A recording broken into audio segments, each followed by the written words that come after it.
তোরা কি 51তম ব্যাচ? বিয়ে করছিস?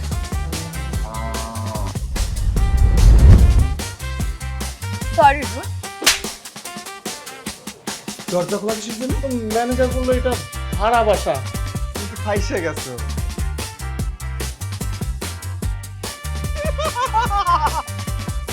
He is my friend. Next time যদি ওর পিছনে তোরা লাগিস তারপর কিন্তু তোদের খবর খুব খারাপ হবে। আমার তো অনেক শক্তি, আমি কোনো ব্যথা পাই না।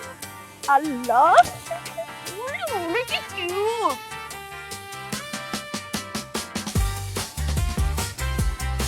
আমি বন্ধু চোখ যাবে তো এই সরিষার তেল দিই। আমার নানি ছোটবেলায় আমাকে লাগাই দিত। এত কিছুর পরেও যে তোদের সাথে আমি থাকি এটাই অনেক কিছু।